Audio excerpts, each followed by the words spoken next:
Eh bien bonjour, vous êtes avec Outreplum, et aujourd'hui on se retrouve pour parler de ce que j'appelle un dé modulable. L'objectif de cette vidéo c'est de donner un nom particulier à un dé, parce que je sais pas trop comment ça s'appelle autrement, et je sais pas si ça prend vraiment un nom, donc moi je vais appeler ça un dé modulable. Pourquoi j'appelle ça un dé modulable? Tout simplement parce que c'est un dé qui s'adapte à une situation donnée, parce qu'on peut le modifier à souhait. Le principe en fait c'est qu'on lance un dé avec un nombre de faces qui n'est pas toujours le même.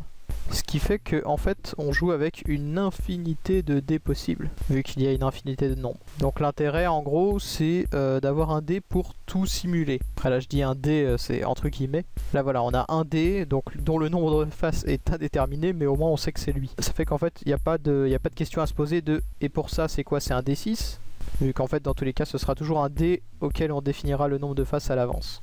Le second intérêt c'est d'avoir l'aléatoire qu'on souhaite, c'est à dire que du coup on ne va plus se contenter des dés qui existent dans la réalité, vu que là du coup on met le nombre qu'on veut. Et le troisième intérêt, qui à mon sens est quelque chose qui est plutôt cool, et c'est aussi c'était d'ailleurs dans c'était dans le but premier que je me suis mis à tenter des jeux un petit peu comme ça, c'est permettre une évolution infinie dans votre jeu pour les personnages lorsqu'ils augmentent leurs compétences par exemple. Attention cependant, posez-vous les bonnes questions. Est-ce que c'est intéressant dans votre jeu qu'il n'y ait pas de limite de progression? On peut imaginer un petit peu le côté avec votre personnage qui affrontera toujours des ennemis plus puissants. Voyez si c'est intéressant pour votre jeu, mais je vous dirais quand même que en réalité c'est toujours bien quand même de fixer des limites. Les points que je vous ai cités donnent aussi des inconvénients qui sont un petit peu parallèles. Par exemple, on peut pas créer un D37 dans la vraie vie. Voilà, là l'intérêt c'est qu'on peut aussi utiliser des faces impaires, alors que normalement on peut pas le faire. Mais bon voilà, donc l'inconvénient c'est que pour ça il nous faudrait du coup une machine, un logiciel ou ce que j'appelle moi un générateur qui calcule de l'aléatoire. Donc c'est souvent en passant par un ordinateur, on pourrait appeler ça un jeteur de dés, donc du coup qui va faire une simulation d'aléatoire. On peut toujours tenter de simuler un dé modulable avec des dés existants, mais on atteint vite les limites. Par exemple, pour faire un D5 par exemple, on pourrait toujours dire je lance un D6 et si je fais 6 je relance, et sinon je prends le score que j'obtiens. Le dernier inconvénient que je vois qui est aussi un petit peu embêtant, c'est que à chaque fois qu'on a besoin de lancer un dé qui n'a pas le même nombre de faces, du coup il faudra modifier la valeur maximum pour notre générateur d'aléatoire. Pour résumer en faisant un petit peu paradoxal, on peut dire que le dé modulable permet une certaine liberté dans les jets de dés qu'on peut faire, mais en échange d'une certaine contrainte, de la liberté pour des contraintes.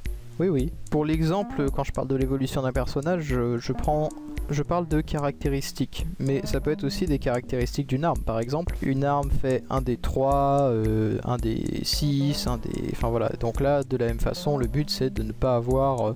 de ne pas être contraint en termes de dés. Vous pouvez faire un peu ce que vous voulez quoi, vraiment genre un D37 pour une arme, là du coup avec système il n'y a pas de problème. Et de la même façon on pourrait imaginer que vos armes, ou du moins que les dégâts que vous infligez peuvent augmenter, et du coup voilà, vous pouvez faire une augmentation de points de vie à l'infini avec des dégâts variants à l'infini, avec toujours un résultat toujours plus aléatoire au fur et à mesure que vous augmentez les dégâts de l'attaque. Après, si vous voulez aussi réduire cette part d'aléatoire, vous pouvez mettre des constantes. Peut-être que par exemple si vous pouvez rajouter des je sais pas, plus 1 à votre maximum obtenable, l'équivalent ce serait mettre une constante de plus 0,5. Si vous faites la moyenne, du coup vous verrez que ça correspond. Mais donc du coup on peut plutôt imaginer que si vous augmentez les dégâts, ou alors que sais-je, pour un dé, du coup vous pouvez faire... Donc, moi je vous propose de faire plutôt, donc c'est soit plus 1 en constante, donc par exemple un des 10 on va l'améliorer en mettant un 10 plus 1, ou alors du coup si vous voulez augmenter le nombre de faces, c'est plutôt rajouter 2 faces au maximum. On transforme notre D10 en D12. Et vous constaterez donc que 1 D10 plus 1 c'est la même chose que 1 D12 pour ce qui est de la moyenne. Donc pour le D10 plus 1 ça nous donne donc minimum plus maximum divisé par 2, donc 2 plus 11, ce qui nous donne 13 qu'on divise par 2, donc comme on l'a dit, qui fait donc 6,5. Alors que du coup le 12 on a donc 1 plus 12, donc minimum plus maximum divisé par 2, qui nous donne également le même résultat. On peut faire évoluer son personnage à l'infini parce que, comme je l'ai dit précédemment, il y a une infinité de nombres. Pour ce qui est de l'augmentation des taux de réussite, je vous conseille de ne pas utiliser de constante pour que justement on ne finisse pas par pouvoir dépasser le score minimum pour réussir. Parce que là du coup on pourrait réussir à l'infini. Du coup gardons l'hypothèse qu'on va juste augmenter le maximum du dé si c'est pour le taux de réussite. Oui, vous avez toujours moins de chances de rater, mais vous pouvez rater. Même si c'est quelque chose qui tend à devenir toujours plus petit. Donc si on fait une courbe avec votre taux de réussite, comme sur ce graphique, du coup en fait j'ai essayé de simuler les probabilités de dépasser 14. En fait vous voyez que cette courbe ça correspond on parle d'une courbe logarithmique, c'est à dire qu'en fait plus on va augmenter ses chances de réussite et plus finalement on va avoir de chances mais moindres. Ce qui fait que certes vos personnages vont évoluer, même s'ils vont évoluer, du coup ils évolueront toujours un petit peu moins. Du coup, ce qui veut aussi dire que dans ce système, le plus intéressant, ce n'est pas de se spécialiser, mais plutôt d'être polyvalent pour avoir finalement une chance de réussite plus générale, plus globale, enfin du coup qui sera supérieure à si vous étiez spécialisé. Voilà le concept, qui était donc, vous proposez un nouveau dé qui pourrait peut-être être utilisé dans des systèmes de jeux de rôle, qui peut-être l'est déjà d'ailleurs, c'est juste que du coup, vu que je sais pas comment ça s'appelle et que je sais pas si ça porte un nom, d'ailleurs si vous le savez, ou si vous avez un autre nom à proposer, vous pouvez m'en faire part dans les commentaires.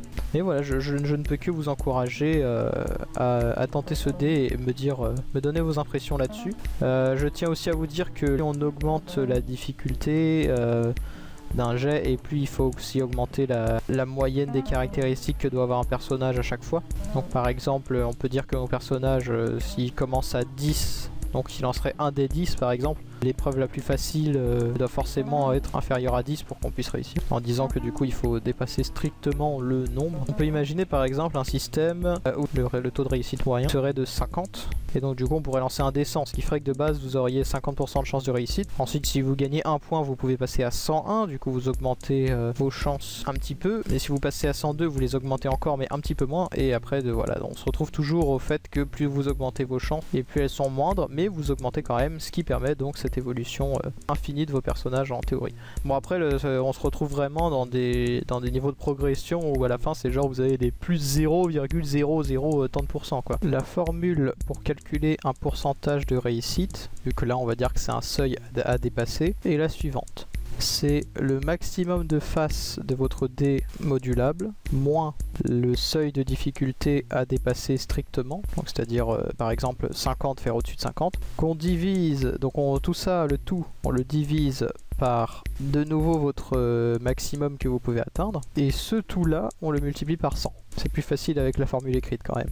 Je vous conseille grandement de faire le test, de regarder des exemples, de le faire avec des exemples pour mieux comprendre. Sur ce, je vous souhaite une bonne continuation, et n'hésitez pas à vous abonner et à mettre un j'aime pour me soutenir, pour me motiver à continuer. On essaiera de faire des choses un peu plus faciles à comprendre avec moins de mathématiques pour la prochaine fois aussi. J'espère qu'on se retrouvera bientôt. Sur ce, je vous dis à bientôt tout le monde. Merci de m'avoir écouté.